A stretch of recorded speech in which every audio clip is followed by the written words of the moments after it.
소수자라고 하는 말은 그냥 말 그대로 숫자가 적다는 거예요. 숫자가 적은 사람들이 약자인가? 그건 아니죠. 이 자유를 빼앗기게 되면 교실은요, 창의력 나올 수가 없어요.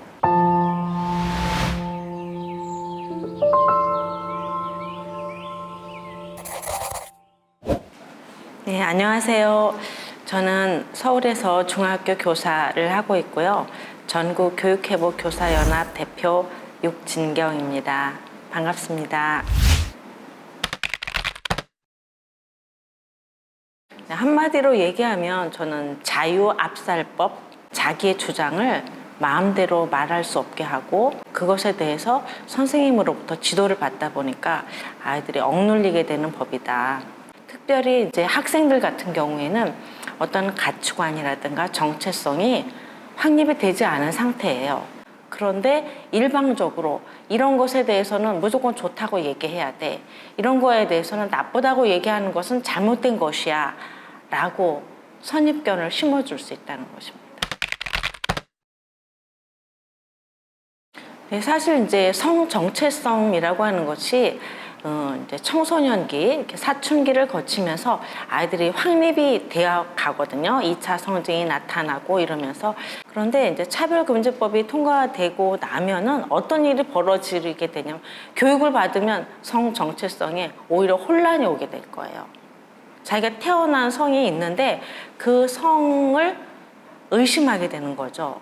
예를 들어서 남자로 태어났는데 중학교 가가지고 동성인 남자아이가 좋아지기 시작한 거예요. 근데 우리는 그것을 사실 우정이라고 하고 또 인간과 인간 사이의 호감이거든요. 그리고 동성 친구를 통해서 친밀한 관계를 유지해 나가는 것이 인간관계, 사회성 발달에 굉장히 바람직한 일인데 내가 저 친구를 좋아하니까 배운 거에 의하면 나는 동성애자인가 봐 이렇게 생각한다는 거죠. 차별금지법에 의한 제3의 성을 배우지 않았다면 그냥 남자로 태어나서 남자로 자라게 됐을 아이가 나는 여자인가 봐 이렇게 생각할 수도 있다는 거예요. 사람은 사랑해야 된다고 생각을 해야 돼요. 사람은 사랑하고 포용하고 이해하지만 그 행위가 잘못됐다. 또는 이거는 바람직하지 않은 행위야 라고 말할 수 있어야 되는 거거든요. 흡연자를 아빠 흡연자니까 나는 아빠 혐오 이건 아니거든요. 흡연을 하면 이런 점이 나빠. 객관적인 사실을 가르쳐서 아이들이 자라면서 내가 흡연을 할 것인지 말 것인지를 선택할 수 있게 해요. 그리고 학생 때는 건강을 위해서 흡연을 하지 않도록 결단하도록 가르치거든요.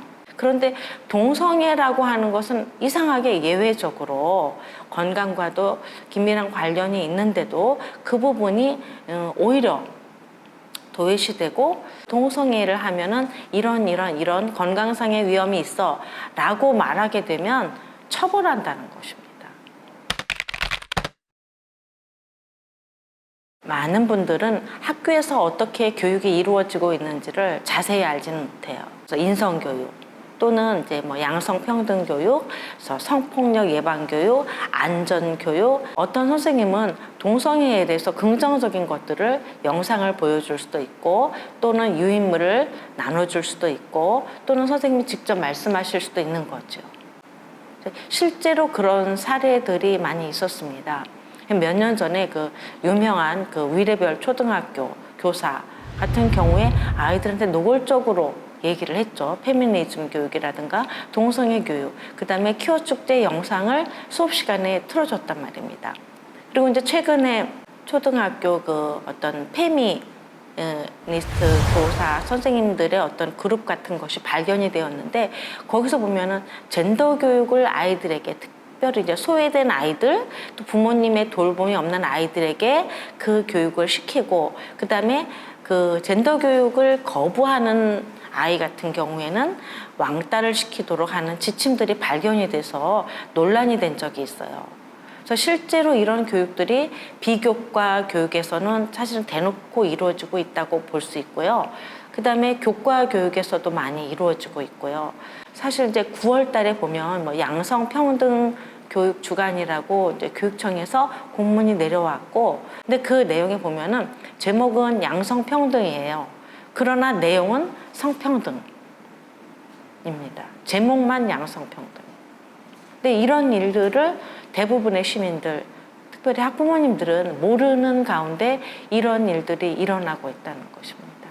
그리고 아이들도 양성평등하고 성평등을 교묘하게 섞어서 이제 교육을 하기 때문에 같은 것인 줄 알고 있어요.